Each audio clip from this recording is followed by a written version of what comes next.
This show is a member of the Sorgatron Media Podcast Network. Find out more at sorgatronmedia.com. This show is brought to you by Slice on Broadway, supporting Pittsburgh podcasting with the perfect pepperoni pizza. Production services by Sidekick Media Services. And listeners like you, supporting us at patreon.com/AwesomeCast.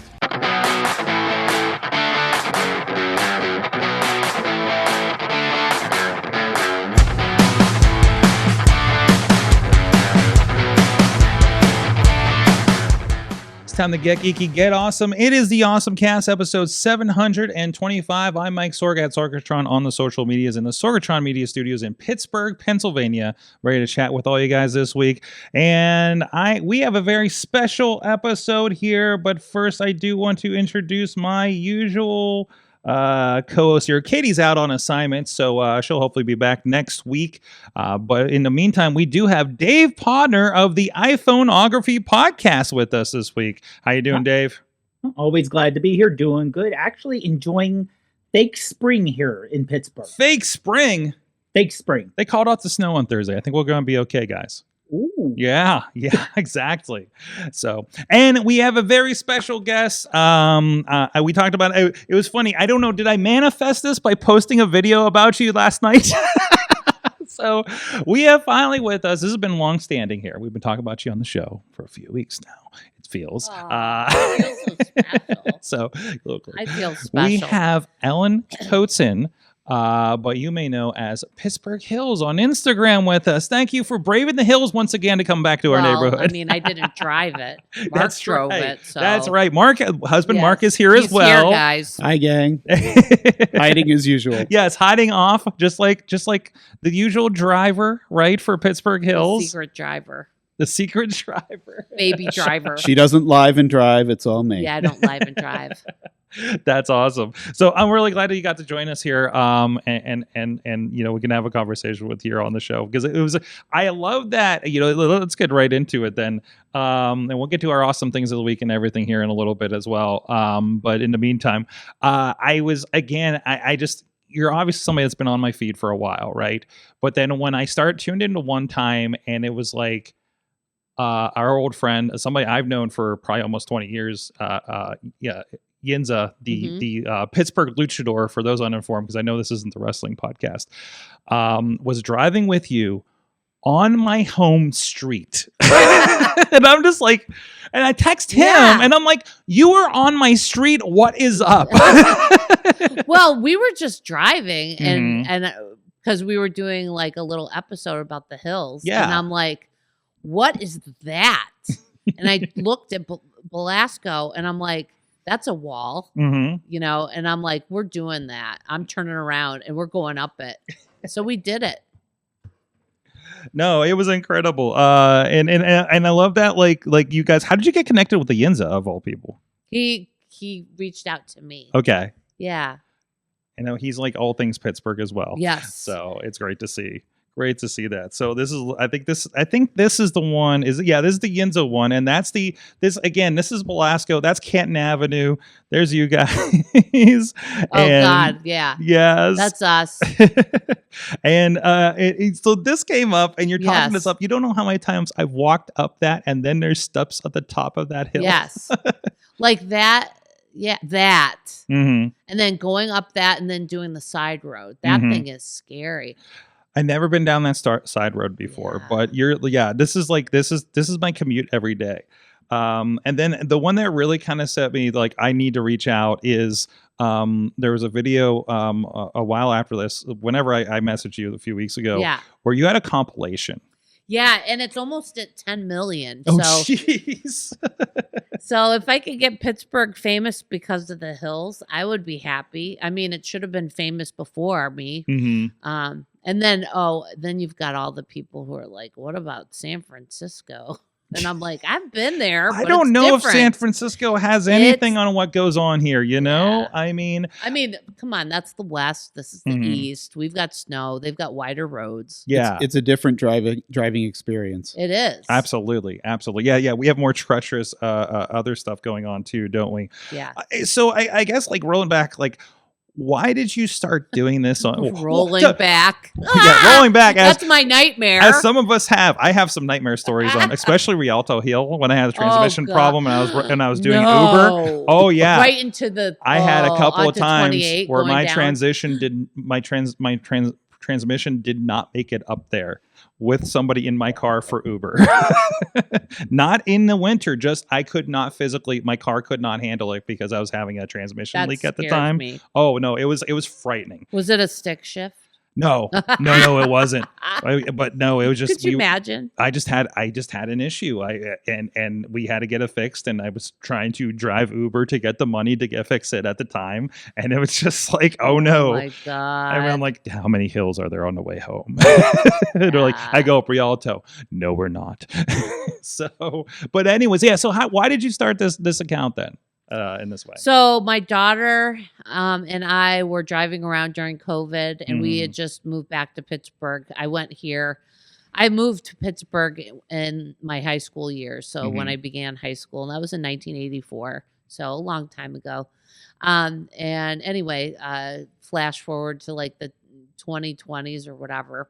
And we're like just newly moved to Greenfield. I had previously lived in Squirrel Hill, Regent Square, Shady Side. All the flat places. Flat places. Yes. Nothing like this stuff.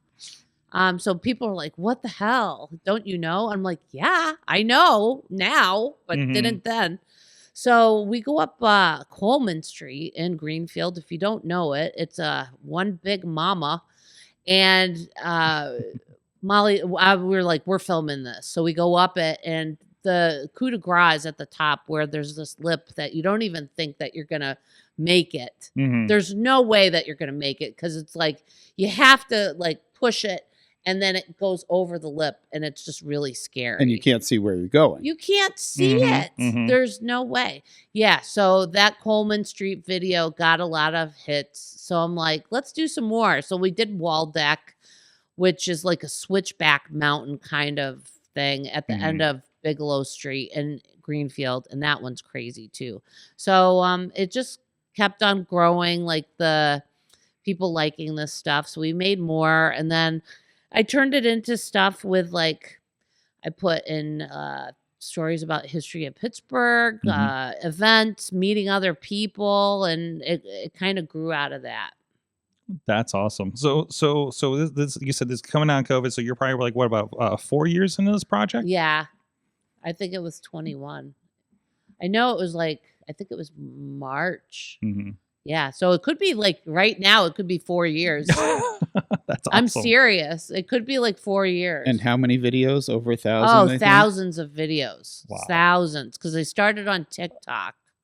And then I branched out to Instagram, and then more recently have a YouTube, which is more like stories that like are not, you can sit down and watch it. It's not a quick kind of deal where, you know, I did the Dirty Dozen, or I did the Pittsburgh Steps, Picklesburg, stuff like that. That's when amazing. You get the chance, a confirmation code from X was sent to AwesomeCast email. Thank you. We're dealing a little bit of code issues over here, so we'll take care of that real quick. But anyways, so what lost my track here. So we started started. We've had like thousands of different like videos and stuff, and met a lot of cool people in Pittsburgh. And so that's like how. Oh, David, you have something there? Well, just that, you know, you have the quote unquote famous hills in Pittsburgh, the ones that everyone hear of, but there's so many, not just steep hills, because there's a lot of steep hills. It's the fact that there's so many narrow roads. Yes. And twisty, windy roads, and roads that are still cinder, but they're still cobblestone. Yes. And not only that, makes it even worse. As the driver, I often say this road has no business being a two-way street. I think I've heard that on the video. I say, is this one way? It should be. A perfect example of this would be Sterling Street in the South Side Slope. Oh, yeah. One of our favorites. So I had a drone, PGH drone guy. He love his stuff. Yeah, he followed me up the street. Like we did a collab together. So his drone followed me and went all the way up and showed like the length of it, that it's long, and it also the narrowness of it, and then it just how it like goes, and then there's steps, and then there's more. Like you keep on going up and up and up, and it keeps on going. It's crazy.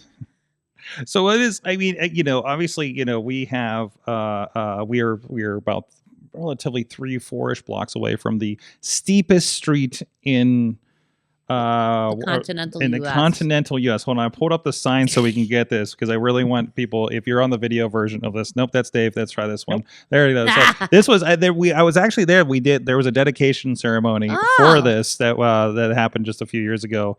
Again, just a couple years before COVID, I think it was. This is the steepest street in the continental United States. Pittsburgh's famous for its steel producing heritage. It's infamous for its hills. And there you go. Beachview is not for the state of, and actually has the grades for many other avenues, including Hampshire, Boosted, Belasco, which of course we're talking about. Belasco? It says 21% on the side. There you go. Dagmar is another one. Fallowfield. And this is all like within, like most of those are within a block of the studio here. So we are like on the tip top here of this thing. So, but you know what? Mm-hmm.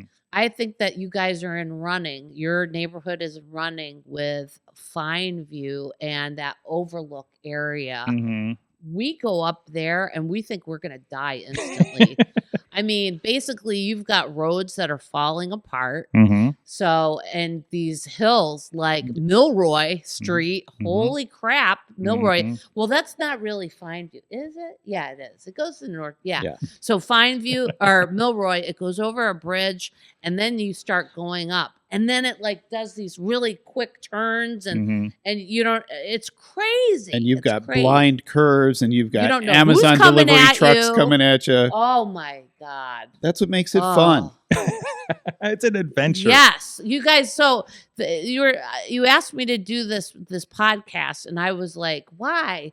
And you're like telling me about it. I'm like, well, I kind of geek out on the hills, and that's exactly why. That's what we're here for. I know, that's but it. And some people be like, "That's dumb," but it's not. It's so incredible, like learning about like the different grades and stuff like that, and like how are like we gonna fit, and like how is this not falling off the side of the hill, like or what's the history of these hills? Yeah. Like all of that stuff, and how did people build on the hill, like and why? People who wanted cheaper land, they ended up, you guys take what you want, and they built on the mountainsides and stuff. Yeah. I mean, it's definitely one of those like, it doesn't always work out. There's a house that slid down a hill and over in down by above West End Circle a few years ago, for instance. So things like that. I think there's another one in West End, I think, that might have fallen over. Coming off of where going towards I want to say Stroud or something like that. There's even some in Squirrel Hill that have been condemned because they're too close to falling down. Yeah, our favorite was what is it, Overlook? So if you go off East Street, and then you go up, and it was this house, and we had always seen it like driving on 279 North, going that way, and we're like, wow, look at that house. It's like Folly a Party and stuff. We've got to find it. So then we finally went up Gershon Street, which I do not recommend because there's one point where you could like fall off and die. Well, it's closed off now. Yes. So then you go up Luella Street and there's some steps, and it would take you up to that. And it was kind of like, hidden or whatever. But finally this year they knocked it down. This winter, crane. there were two houses there that were very much in danger. They were falling apart as they stood on the hill, but I think they were very much in danger of falling off the hill. So the city must have demolished them. The historical facts of it all, but it was so cool. I love abandoned stuff too. Mm-hmm. Yeah, absolutely. So again, you kind of took to these platforms and spread yourself out. What did you see between over the years as things develop between like Instagram, TikTok, obviously you're doing something different on YouTube. Like where did you see the traction kind of bumping, the most first? You mean like what was more popular? Yeah. Oh, it's still like just the shock value of the hills. Yeah. And probably, I don't know, my reaction, which is 100% real. And this is just how I am. I mean, you can ask Mark. She reacts that way even when the camera's not rolling. Trust me. Yeah, like even if I'm in the house and I see something and my reaction is that. That's what it is. And I think it's a part of it. Like it's because again, there's the hills, but there's also your personality with it. Oh, too, right? yeah. So. I guess. And not everybody, I'm not everybody's cup of tea, but some people really like it. So I'm glad for that. And I'm glad for the nice people that support me. Awesome.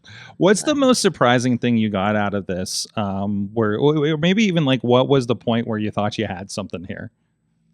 Oh, I don't know. That people maybe were the Jungle Gyms video. Well, that was my Jungle first. Gyms. Yeah. Oh, Jungle Gyms. I'm aware of them. Okay. Yeah. Well, so we do make some travel videos, and one of my I think real a viral video that hit millions. I don't know what it was we just went to Jungle Gyms, which is a international market in Cincinnati, and we just covered it. As far as we went here, we spent 4.5 hours to drive to this grocery store, and we went shopping. And this is how cool the store is. Mm-hmm. And we made a very quick little Instagram video, and it was viral, and it took off. So, and it's so bizarre because you never know what's going to go viral or whatever. Yeah. Like that the one with the wall. What you said with most of them are in your neighborhood. Yes. Oh, that's the second. So he's that's Mark Borson. He's the podcaster over at Jungle Gyms, and he gave me a tour. He's great. That was the second video that we made. The first one was a little bit more popular. Yeah, they have a boat in there. They have a boat in the store, and they have all these countries. They have 70 countries, different things that you can buy, products from the countries and stuff like that. There's 2 Jungle Gyms in the Cincinnati area, and the one that I was at was the Fairfield one. Yeah. Nice.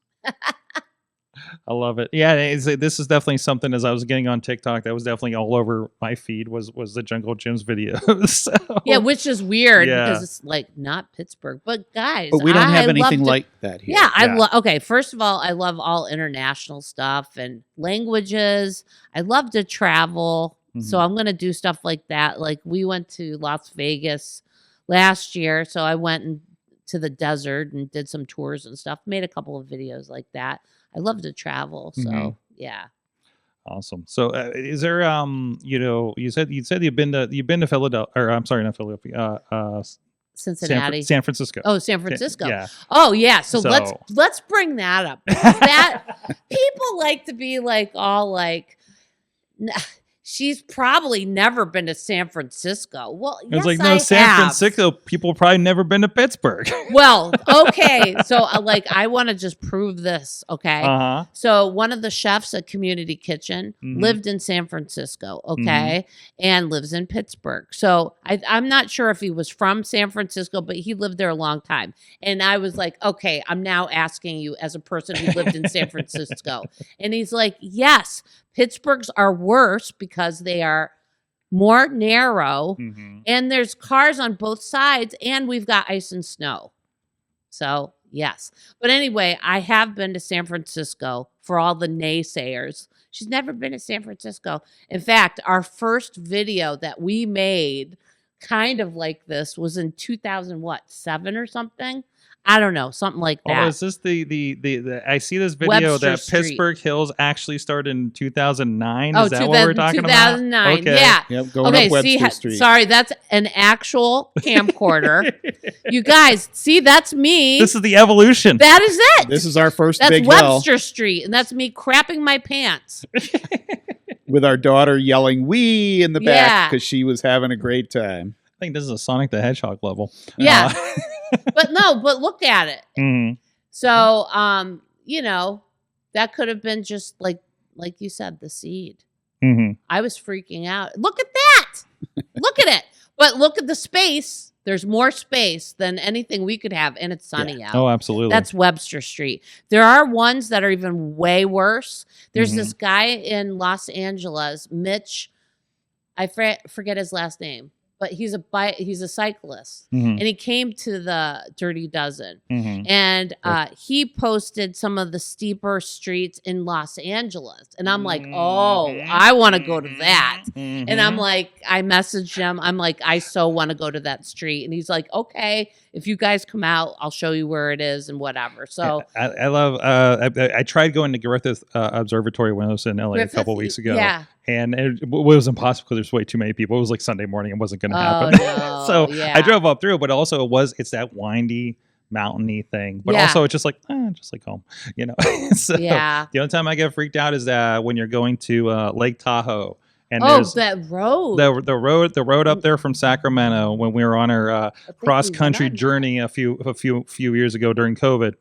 And when you come around the mountain and it's just like, boom, there it is. And you're on the side of the mountain, basically you're on this hugging thing. It. That's the point where I was not okay. Well, we were driving from San Francisco up to Eureka. Yeah, that was going up the north. That was scary. There were some cliffs. I remember cliffside roadways there. I didn't want to look. Very picturesque, but a we scary. Yeah, that's super scary. Taking a camper to the beach was my God. We were north of San Francisco. I think we came from Petaluma, and the road again is barely wide enough, has the lines, but it's like there weren't hills, there were just like giant ditches on both sides. And if you hit that edge of that berm, like you were done. Like there's no way you were getting out there, especially with us. We had this big Cruise America camper, a 20-footer, and I'm just like white knuckled the whole way in and out of this thing. And it's just rolling hills. It's not even. It's just the way they did the road. Yeah. And every time like a dually it's like truck right next to a mountain. Yeah. But it wasn't though. Oh, I mean, it was a good cliff when we got to the beach. Oh, they could have built it up a little bit better. I don't know what it was. I think it's just irrigation or something like that because it was all just fields.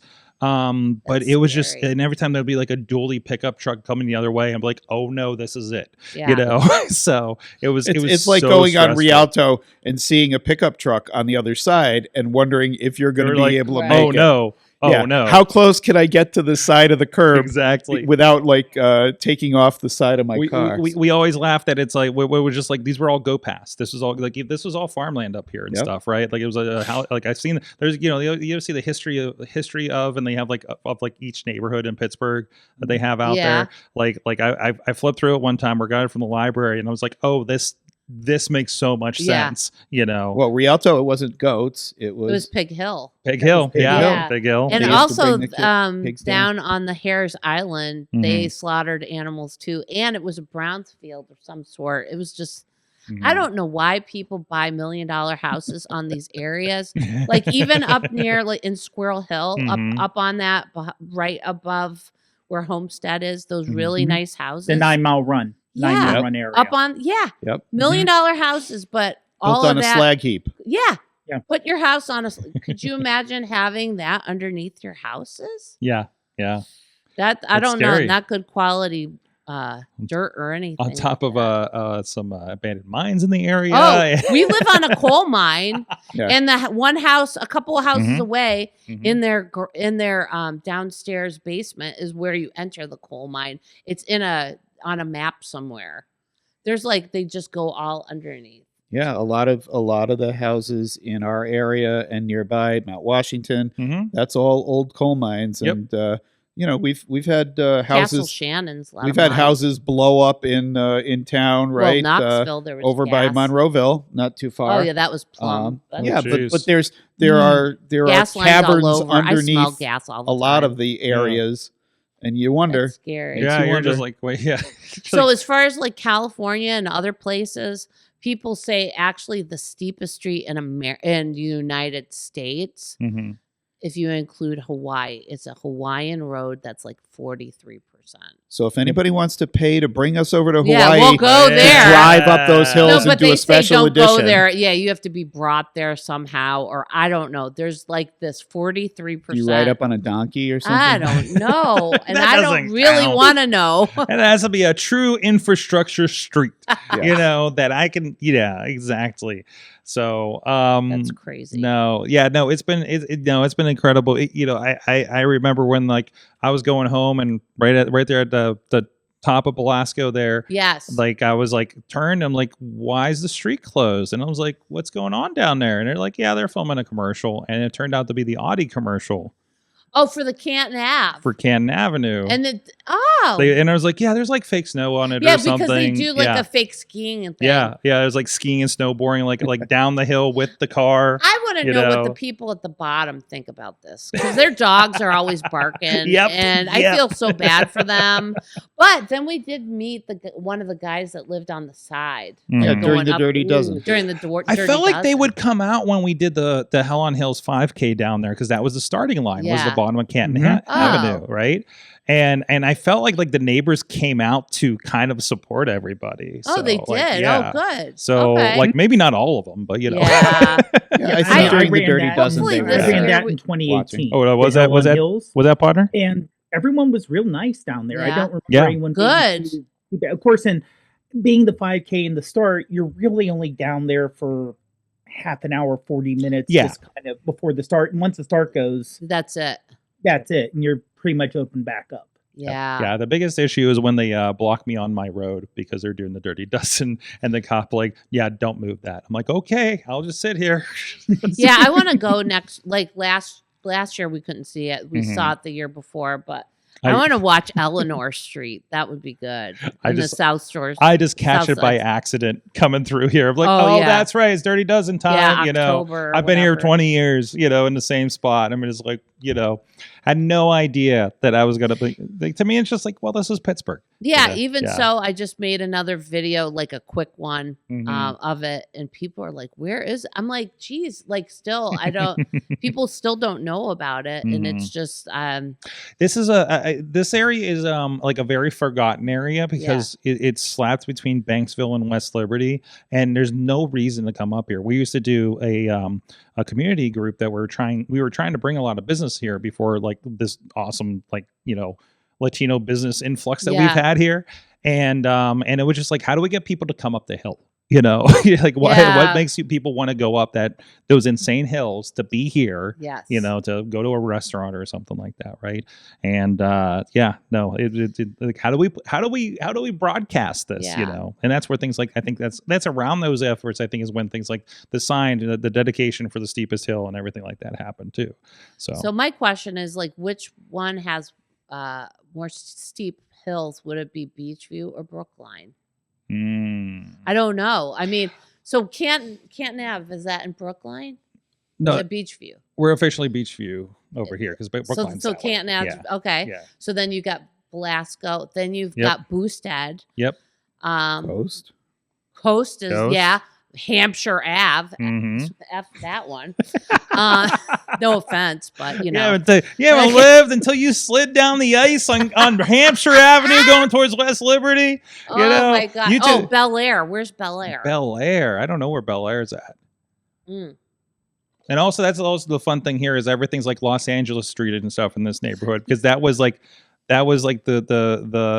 the idea of the whole plantation development they did in this area. It's all other states and warmer states. it was a big thing to add weird. Sort of an upscale not exotic, but that's why. Right. There's that Los Angeles Ave. Yep. Oh, what is the one we just did? Oh man. It was so good. Not Videli. No. Somebody, remember the guy at the antique store? And it begins with a C. And he's like, go do that one. And I was like, that one was worth it. I don't remember. It was so worth it. There are so many of them. Yeah, but it was, I don't know. It's the one you just did? No, this is a bit back. Okay. But it was so worth it. I can find it. That's great. Awesome. So from that, so Pittsburgh Hills is, make sure, I always forget to put a second H since it's back to back on there. Oh yeah, HH. Yep. It's with the double H, for you remember that.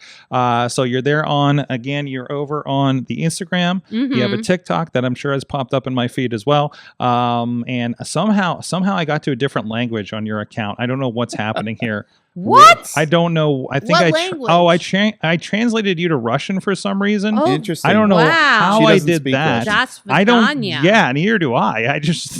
I'm like, why are the numbers weird on this thing? Crazy. And then you're also at Pittsburgh Hills over on the YouTube as well. So you can go see what's going on over there. Awesome. I love that. How's that a move to YouTube been for you? So I think these are more worthwhile videos in the sense that I get to meet people and pay attention and do a little bit more detail about stories. And if you're on audio, they even have a Pittsburgh Hills mic flag. Oh yeah, that's awesome. What's that? The mic flag. The mic flag. Oh. That gets her into a lot of places. Oh yeah. Oh, when you look serious, you get recognition. Yeah. Don't I look serious? Look at me with that gelato eating that. So that one street was called Caperton. That frickin', oh my God, it was the best. Caperton. Where is that though? I don't remember. But Caperton Ave. Here somewhere in Pittsburgh. It's in Pittsburgh. This guy was like, try it. I'm like, okay. And then I was like, that's the one up I was like, in like you were right. Churchview area. Right? This one right here? Caperton. Okay. That thing, holy cow. Yeah, going down. I brought it up on the map. It's by Bill Tuver, Bon Air. Yeah. Yep. Down 51 South. Thank you. And south of the Liberty Tube. Look at that. Do you see that little lip? That's what Coleman has. Like you get up to the lip now. Of course, see, here's the trick of the eye. It doesn't look bad there, but it is as they're going up.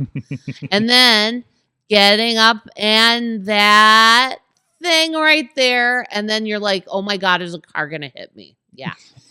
Well, that's just what makes it fun, the unknown. And then Mark says this while he pushes on the gas pedal.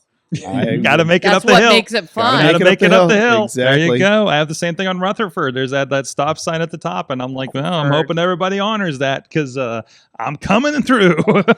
and we've come across some where there should be a stop sign. And there ain't no stop. Like sometimes in the winter, there were some that Mark didn't do at all. Well, yeah. If you're trying to go down some of these hills and there's snow and ice, people make fun of us. No. I already did that going from behind our neighborhood, sliding down Winder Street the whole way with the automatic brakes, trying to stop the car. Yeah, with the ice. And that was unintentional. I'm not going to do it on purpose. That's so my commute is like you had the one going up Hampshire from Velasco. That's my commute to this office. Is from Velasco to that every single day. Yes, and then coming up to here, it's like, oh my God. Oh, I try. I avoid coast most of the time unless I'm coming from Banksville.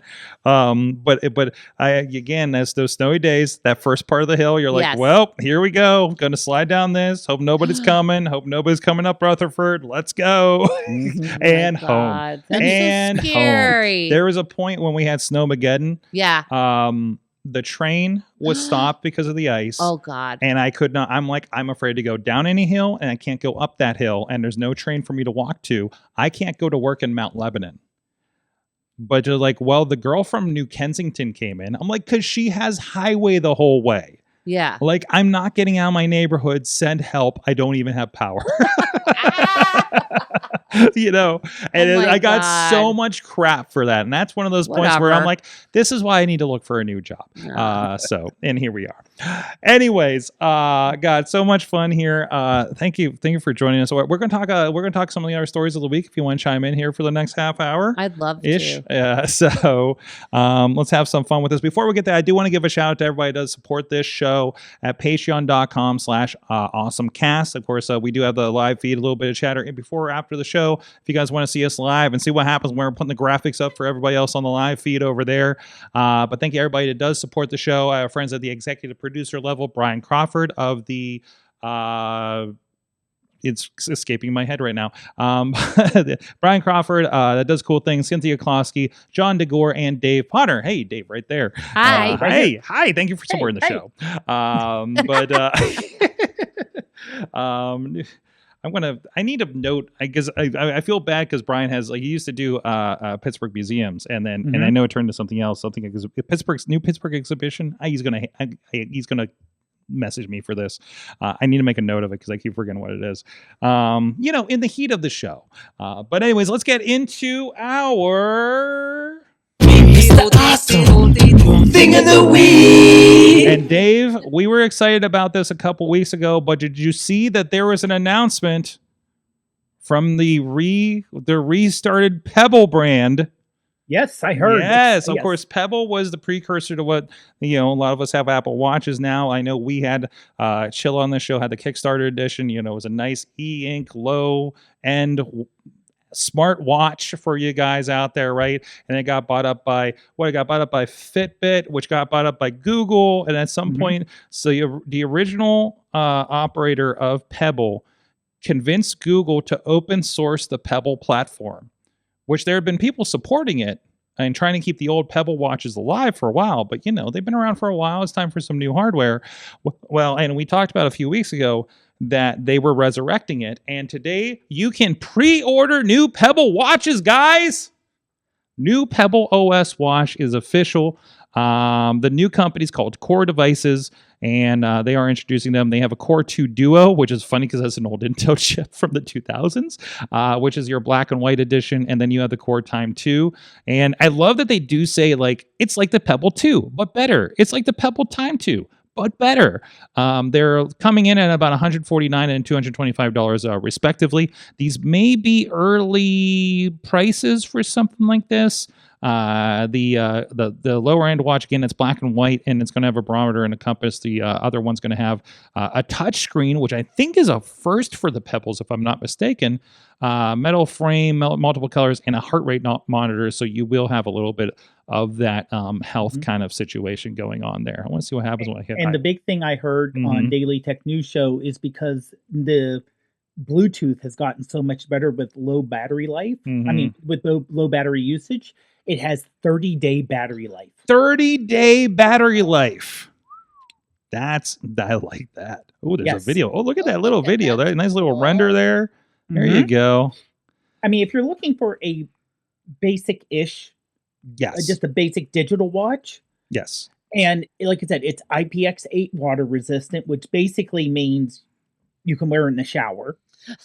I mean, it's really water. It isn't just splash resistant. It has some for the pressure, sleep tracking, step tracking, speaker and microphone. Yeah. Yeah. Additional watch faces and apps. If you need something basic, you're not like, I need an Apple Watch or I need a Garmin or I want a Google Watch. It's a great option. And it's something that's going to be supported kind of separately too. So, and it's not all the bells and whistles. I mean, even as it is, while the fitness and stuff is great with the Apple Watch, I still always feel like the Apple Watch, for what we pay for it, isn't up to up to its full potential, right? Because even Pokemon and stuff like that, eventually they end support, or I can get messages but not respond to them on Facebook Messenger and other apps like that, right? If it's Apple, that's the only thing that still works well with it. So which is unfortunate, because it's a very good device, but it's at a premium, obviously, right? So no, this is the, if you scratch your head to why you're getting an Apple Watch, I think this is a very good option for a lot more people. Right. So do you have to have a phone or something for it to connect to, like you do with an Apple Watch? Yeah, it's going to run off of the Bluetooth. It's going to run like a Bluetooth. Yeah. So you do need a phone, but the nice thing is you're not married to just an Apple, just a Google phone because of the watch. It could be another kind of phone or something. Right. It can be any phone. Which I mean your choices are Apple and Google, right. but still, you still have a choice. You could switch phones and not have to worry about switching your watch. I see. Because I don't think they don't come with their own. They're just Bluetooth syncing and carrying that over. When you get a text message, because a lot of us had those on this show, and it just would send the text messages over. versus like, I have a chip in mine, so if I leave my phone at home, I'm still getting messages and phone calls, right? So you wouldn't have that option, but neither does my mother. Has the Wi-Fi version. She's not going to have that option either, right? So but no, very cool. 150 seems about on par right now, considering there's a little bit of better tech and everything in it too. So that's very cool. Are both editions 30 days for battery? Yes, both. Wow. Now the other one, it's a bigger display and it is color. But we're still talking, it's only 1 point. You can see the sides. Yeah. It's 1.25 inches, 1.5 inches. So it's relatively small. So don't expect big, high definition displays. But again, you're getting pretty good. Now, the other thing is, it doesn't have full functionality if you pair it with an iPhone, because Apple is locked down for security reasons and it can't get access like you can on Android. Sure. I was trying to find the screen size for the Apple Watch comparatively to see where that's at, but I think it's more or less the same thing, right? It's in millimeters, so it's like 42 to 44 I'm not millimeters. I'm not converting. 46 is the largest, I think. Yeah, 40. It's 40 starts at 40 up to 49 actually for the Ultra. Oh, for the Ultra. That's for the Ultras, which are have giant. Like an iPad on your wrist. It basically is at that point, right? But that's for the people that are like climbing mountains and crap. Oh, like Garmin's on their hands. It's a Garmin on your wrist. Where's my swatch? It's a little excessive. Yeah, where's my swatch at? She just wants to go back to the 80s. Yeah, I used to wear multiple swatches in the 80s. Yeah? Yeah, I did. I was one of those people. That was the style. Like bracelets. You do it like bracelets. Yes. Those colors. jelly bracelets and the swatches I would wear in the 1980s. Now, let's say this. I just did a quick thing. 42 millimeters is 1.65 inches. Okay, which is just a little bit bigger than the biggest Pebble. Right. And the 49, which, like I said, that's the Ultra. They have a thing in the Ultra where it will do pressure sensing if you do deep diving. Sure.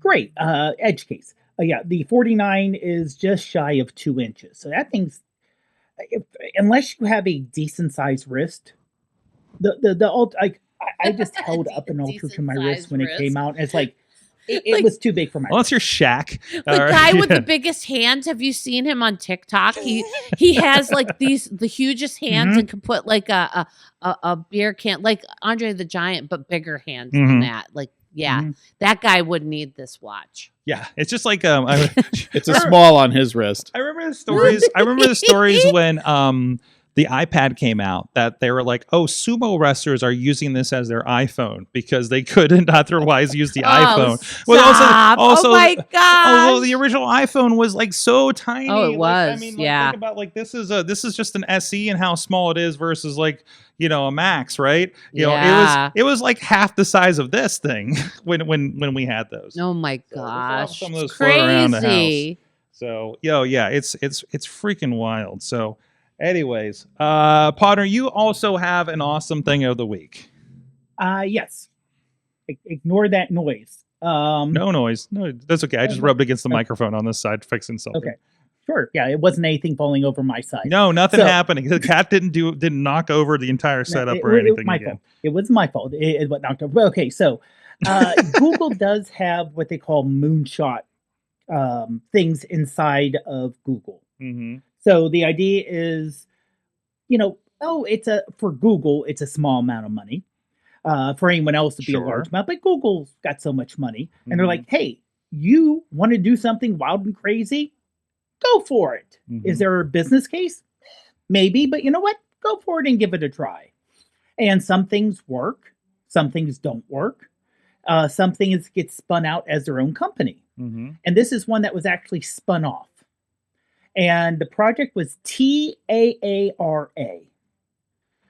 So this is using light beams instead of wire and it has to be line of sight, so it can only be a certain distance because of the curvature of the Earth. The flat earthers' curvature of the Earth.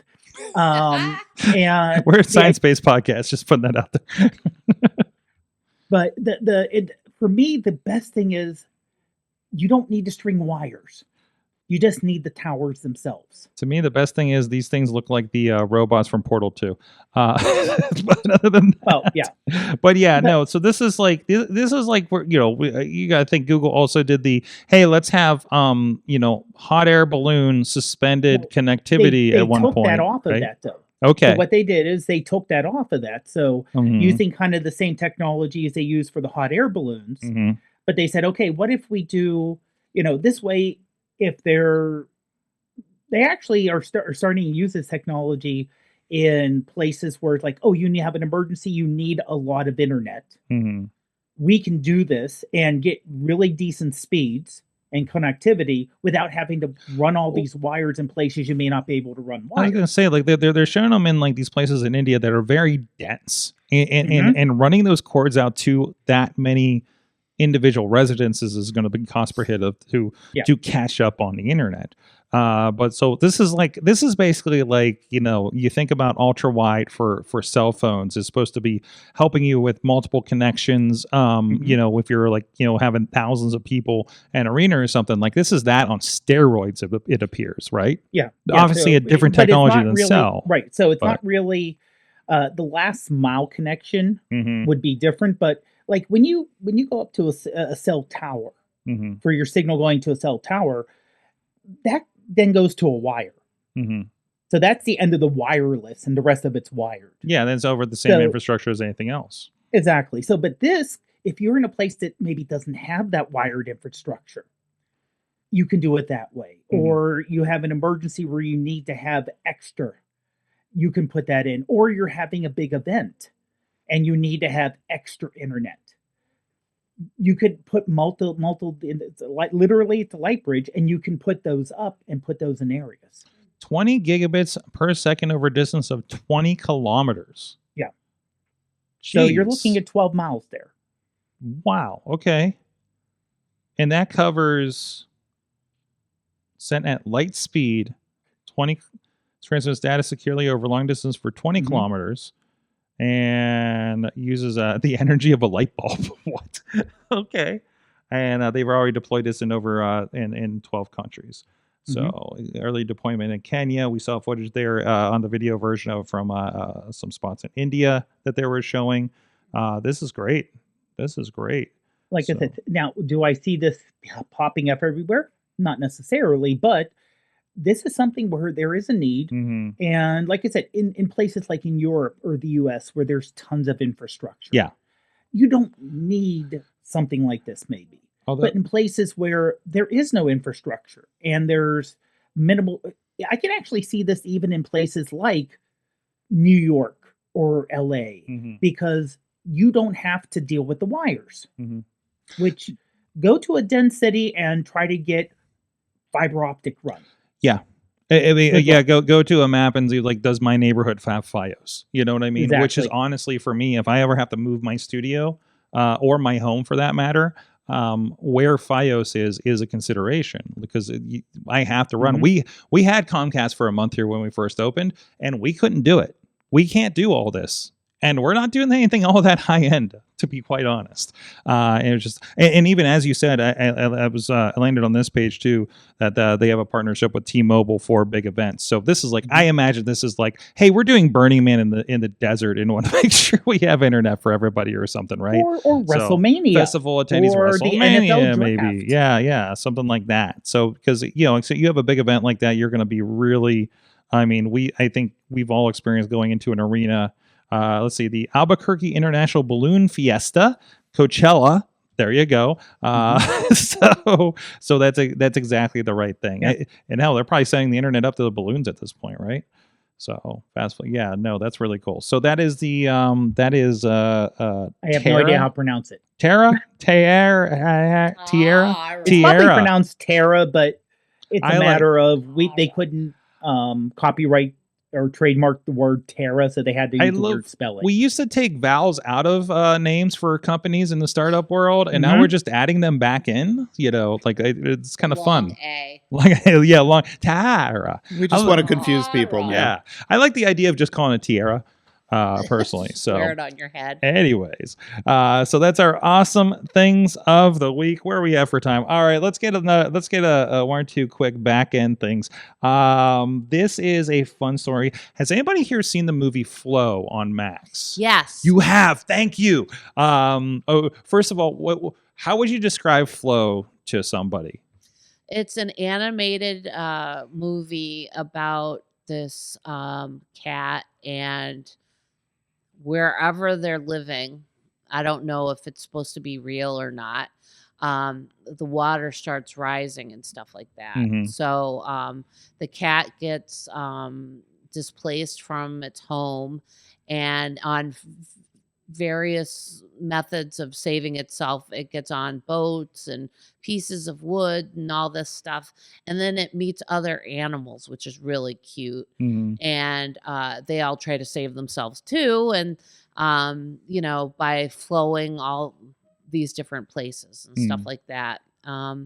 Those dogs are a bunch of jackasses, though, aren't they? The main dogs are asses. Yeah, they were. I didn't like them. But I felt bad because then that was the one wanted to go back. And, talk. I want to be with these guys, but then, It's very fascinating. It's very interesting. There's the capybara. Capybara, yeah, yes, I liked him. And it's slightly terrifying too. Oh, it absolutely. I mean, if you put yourself in the shoes of those animals and the water is like just rising and rising. Mm-hmm. Well, they didn't for this, but they could have used some good waders, I think. Yeah. Yes. So the fun part with that is I saw this come around because I knew that it was came out of nowhere, popped up on Max. It's Swedish, if I'm not mistaken.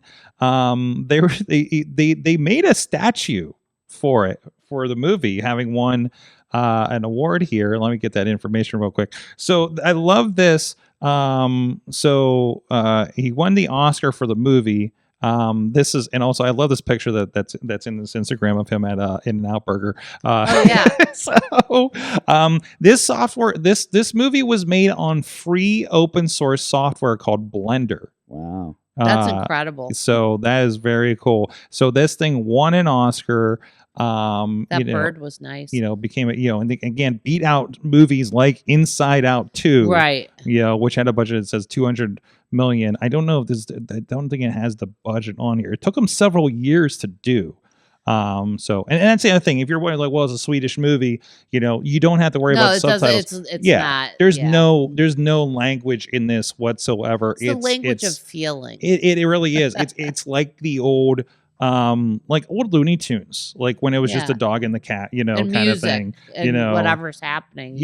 But very moving. Yeah, even without dialogue. And it also reminds me of Stray, the video game. Yes, which I love.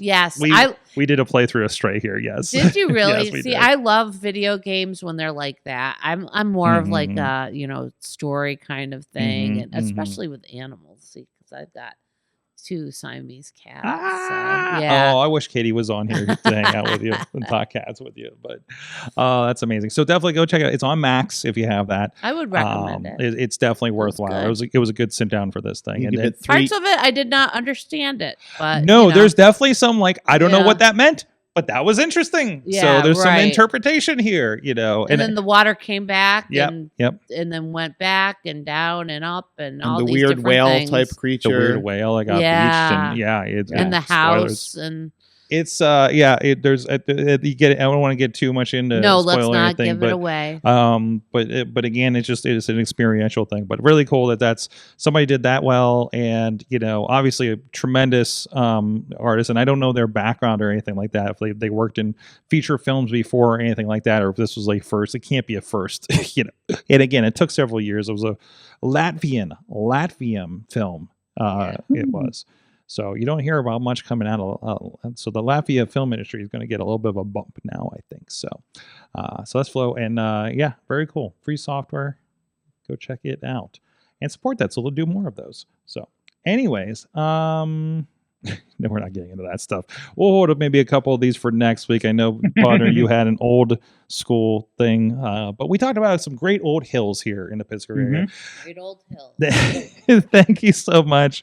Pittsburgh Hills on your TikToks, your YouTube, and your Instagrams, right? Yep. I got all the spots. Yes. And also, Mark and I will be in a production of Franz Kafka's The Trial. Okay. And that'll be at the end of June. We'll be performing in that. At the University of Pittsburgh stages. Yeah. Excellent. At the Rao Theater at the University of Pittsburgh. So I think it's the last weekend of June. And yeah, that should be fun. Because we are performers, if you couldn't tell. Couldn't tell. Yeah, I know. But I appreciate you having us over. No, here. Thank you so much for coming on. It was great having a conversation with you after seeing you on my feed for so long here in my neighborhood. I love to meet new people. Awesome. Go check them out. Dave Ponner is of the iPhoneography podcast, and I see your cat is sneaking in behind the logo there. Yep, Leo just dropped off. There we go. There you go. What's going on in the iPhoneography podcast for you guys over there? Well, we're actually going to be talking next week about a new app from Luminar, a new editing app on the iPhone that uses a lot of AI to do some very subtle retouching on photos. So not the crazy AI that you see, but just like a little, it does it just a little enhancing. You can actually control how much with a dial. Okay. Nice. So yes, most definitely.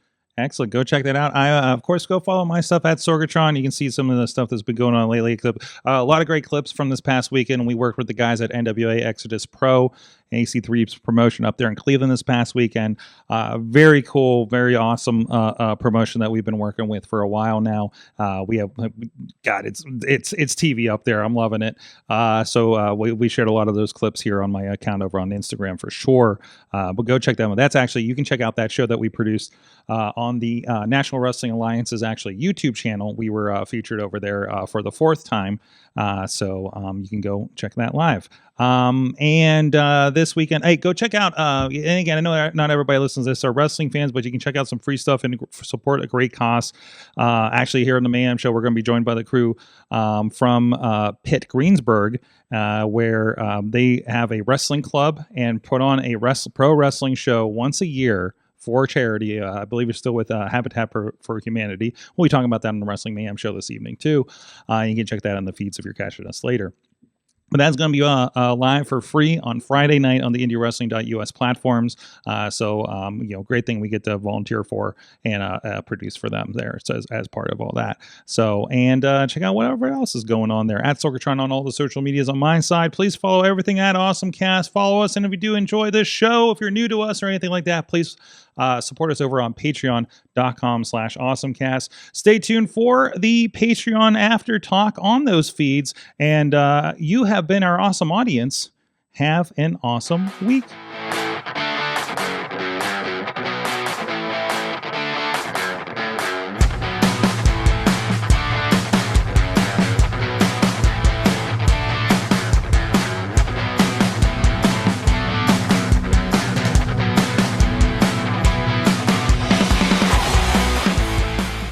This show is a member of the Sorgatron Media Podcast Network. Find out more at sorgatronmedia.com.